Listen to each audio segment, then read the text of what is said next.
नमस्कार दोस्तों, मैं नीरज पांडे स्वागत करता हूँ आपके अपने YouTube चैनल धर्म सनातन पर। दोस्तों, इतने बड़े बड़े पहाड़ भारत में हैं और उन पहाड़ों पर मंदिर जहाँ पे आज भी जाना बहुत मुश्किल है। बिना वैज्ञानिक सहारे से हम जा ही नहीं सकते। फिर भी इतने ऊपर सदियों पुराने यानी 1000 साल 2000 साल पहले मौजूद जो मंदिर है, ये मंदिर कैसे बने और क्यों बने और किसने बनाया, ये सब चीज़ों की जो जानकारी है मैं ढूंढ कर लेके आता हूँ आप लोगों के लिए। तो आज ऐसे ही एक मंदिर जिसे कहते हैं जीवदानी माता मंदिर। जी हाँ, जीवदानी माता मंदिर मुंबई के विरार में स्थित है, यानी अब तो जिला पालघर हो गया। विरार की पहाड़ी, यानी ये एक समय पे सतपुड़ा पहाड़ियों के बीच में हुआ करता था। फिर धीरे धीरे सदियाँ बदली और नाम बदलते चले गए। इस समय पे जिस स्थान पे जीवदानी माता मंदिर स्थित है उसे वारुंडागढ़ कहते हैं। जी हाँ, आज भी आप लोग जानते होंगे कि सिर्फ जीवदानी माता मंदिर पहाड़ पर है, लेकिन उस पहाड़ का नाम क्या है ये किसी को नहीं पता। तो दोस्तों, उस पहाड़ का नाम है वारुंडागढ़ और ये विरार में तांसा नदी के किनारे पर बसा हुआ है। इस मंदिर की जो स्थापना थी, ये स्थापना हुई थी करीब आज से 450 साल पहले, जब इसकी नींव रखी गई थी। यानी यहाँ पे जब माता प्रकट हुई थी, ये 450 से 500 साल पहले की ये कहानी है। हालांकि कहानियाँ अलग अलग हैं, सब अलग अलग कहानियाँ बताते हैं, लेकिन मैं जो आपको कहानी बताऊंगा जो वहाँ के लोकल लोगों के जुबान पर है, उस कहानी को मैं आप लोगों के लिए लेकर आया हूँ। दोस्तों, कहते हैं उस समय पे करीब आज से 500-700 साल पहले एक बहुत बड़े विद्वान हुआ करते थे। जगत गुरु की उपाधि अगर उनको दी जाए तो कम नहीं है।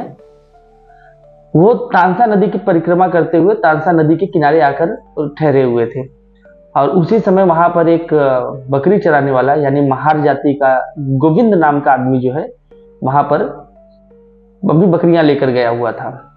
और जगत गुरु शंकराचार्य जो थे, यही नाम था उस गुरु का, जो वहां पर आए थे आज 500-700 पहले, ऐसा कहा जाता है। लेकिन विश्वास नहीं होता कि 500-700 साल पहले जगत गुरु शंकराचार्य कलयुग इस धरती पर थे, यहाँ पे थे कि नहीं थे, ये इसके बारे में वर्णन नहीं करूंगा। लेकिन मैं आपको बताने की कोशिश ये कर रहा हूँ क्योंकि यहाँ के लोकल लोग यही कहते हैं। अब हो सकती है बात और भी पुरानी हो, लेकिन मैं 500-700 साल पहले की बात बता रहा हूँ क्योंकि यहाँ के जो लोग हैं वो कहते हैं कि हमारे 7 पुस्त पहले 8 पुस्त पहले, तो लमसम ये 500-700 साल पुराना आता है और शंकराचार्य जगत गुरु शंकराचार्य का ही नाम आता है। अब इस पर मैं पूरी डिटेल नहीं कह सकता, लेकिन जितनी मेरी नॉलेज हुई उतनी बता सकता हूँ मैं आपको। तो कहते हैं कि गोविंद महार जो अपनी बकरियां लेकर उस समय तांसा नदी के किनारे चराने के लिए गए हुए थे और वहीं मुलाकात हो गई जगत गुरु शंकराचार्य से। और जगत गुरु शंकराचार्य से बातों बातों में ही महार जाति से जो बिलोंग करता था गोविंद, वो कहता है कि क्या मुझे देवी के दर्शन हो सकते हैं? तो कहते हैं हाँ हो सकते हैं, अगर तुम हमारे साथ या हम जो रास्ता आपको दिखाएं, अगर उस रास्ते पे चलोगे तो अवश्य आपको देवी के दर्शन हो जाएंगे। तो उसने उस दिन गोविंद ने गुरु शंकराचार्य को, जगत गुरु शंकराचार्य को अपना गुरु मान लिया और उनके कहने पे कुछ दिन उनकी सेवा की। और इसके बाद में गुरु शंकराचार्य ने उससे कहा कि तुम एक काम करो, इसे सब छोड़ो, तुम सिर्फ गौपालक बनो, यानी गौ सेवा करके तुम्हें देवी माँ के दर्शन हो जाएंगे। अब गोविंद ने वो भी शुरू कर दिया। गोविंद जो है आज का फुलपाड़ा डैम कहा जाता है, विरार में स्थित है ये फुलपाड़ा डैम, यही उसका घर था कहते हैं।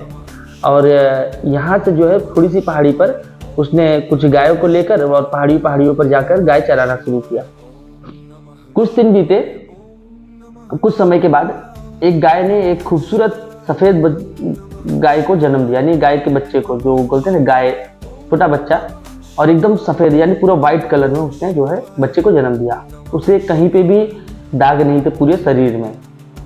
अब उसको इतना खूबसूरत बच्चा देखकर उसके एक मन, कहते हैं ना, लोभ आना, तो इस तरीके से लोभ आया और उसने उस बच्चे को जो है पाल पोस कर बड़ा कर लिया। अब होता क्या है, जब ये गाय खूबसूरत तो थी ही, तो इसने क्या सोचा कि चलिए अब ये गाय हमारे पास होगी तो आगे भी बच्चे होंगे और फिर दूध भी हमें अच्छा खासा मिलेगा। हालांकि दूध उससे पहले मिल रहे थे। तो उसने क्या किया कि उस गाय को जो है लेके चराने लगा पहाड़ों पे जाके। लेकिन एक समय ऐसा आया कि गाय को बच्चे ही ना हुए। उसने बहुत कोशिश की, लेकिन जो गाय का जो थन होता है ना, वो थन फूला हुआ था। वो कहता है कि ऐसे कैसे हो सकता है, गाय ने बच्चे नहीं दिए अभी तक और उसका थन फूला हुआ है। फिर कुछ दिन बीते तो देखा उसमें से दूध टपक रहा है। तो वो बड़े आश्चर्य में पड़ गया, ये ऐसे कैसे हो सकता है कि गाय को बच्चे भी नहीं हुए और थन भी फूगा हुआ है, ऊपर से बच्चे को दूध भी आ रहा है।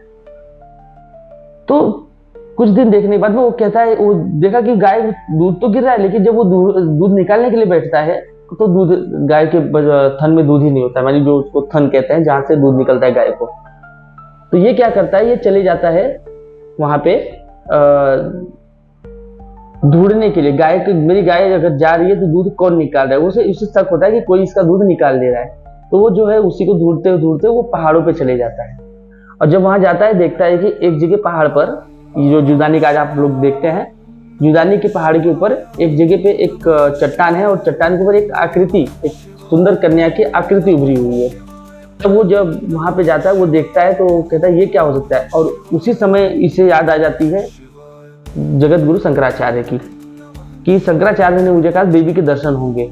अब वैसे न हुए तो इस तरीके से हुआ, लेकिन हुआ दर्शन। तो उसने क्या किया, वहां पे एक छोटा सा मंदिर बनाया और वहां पे रहने लगा। फिर सदियां बीती। अब गोविंद की तो मौत हो चुकी थी। देखिए, गोविंद एक काल्पनिक नाम मैंने लिया है, लेकिन जो कहानी है वो सच्ची है, जो यहाँ के लोकल लोग बताते हैं।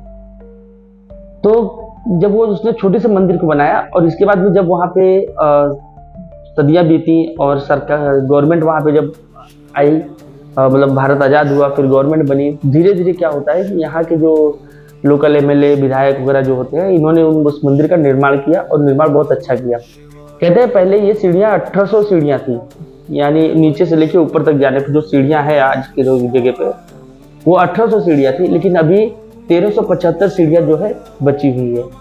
अब इन्हें जुदानी क्यों कहा जाता है दोस्तों?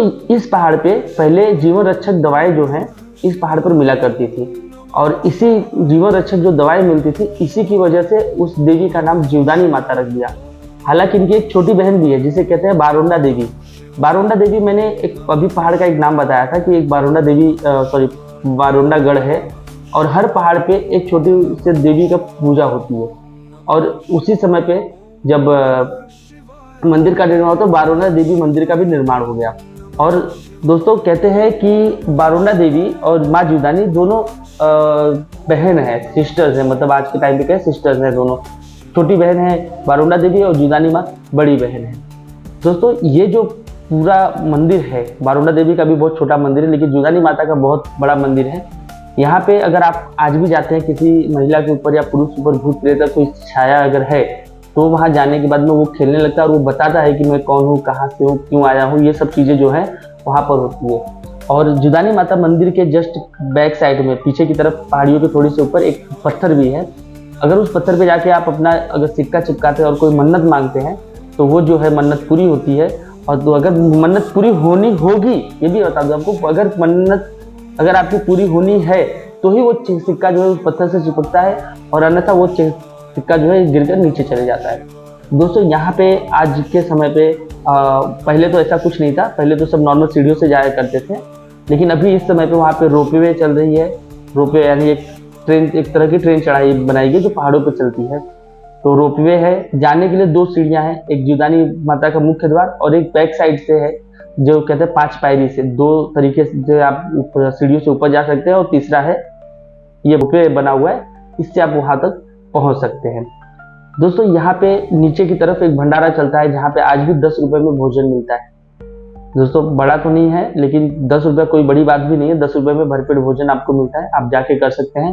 जीवदानी माता के मंदिर के ऊपर अगर आप देखने जाएंगे तो वहाँ पे बहुत सारे, मतलब जो बाहरी जो तोते होते हैं, वो तोते लाकर वहाँ पिंजरों में रखे गए हुए हैं, वो भी आपको देखने के लिए अच्छा लगेगा। और अलग अलग देवियों की मूर्तियाँ भी वहाँ हैं, तो आप उनके भी दर्शन कर सकते हैं।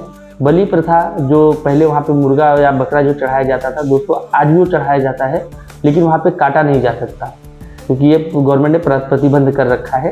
तो दोस्तों इसी के साथ आपको जब भी अगर आपको जाना है विरार में जीवदानी माता मंदिर, आप मुंबई या महाराष्ट्र में कहाँ पे भी रहते हैं इससे कुछ मतलब नहीं है, आप वहाँ से ट्रेन पकड़िए, सीधा विरार स्टेशन उतरिए। विरार स्टेशन से आपको एक रिक्शा जो है या फिर जो जैसे भी आप जा सकते हैं, रिक्शा है, वहाँ से 15 से 20 रुपए लेते हैं, जुदानी माता मंदिर के नीचे छोड़ देते हैं।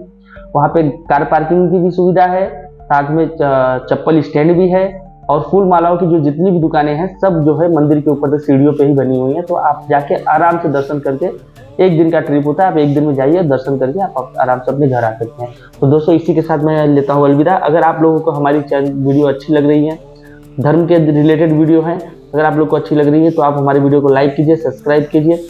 अगर आपको कुछ सवाल हो तो आप मेरे कमेंट बॉक्स में आके हमसे सवाल भी पूछ सकते हैं, और अगर किसी भी देव स्थान की अगर आपसे बात करनी है, अगर उनके बारे में अगर जानना है तो आप मुझे बता सकते हैं। अगर मैंने कुछ गलत कहा हो तो, और अन्यथा अगर आपको कोई भी सवाल हो तो आप मुझे पूछ सकते हैं, मैं आपको जवाब देने के लिए तैयार हूँ।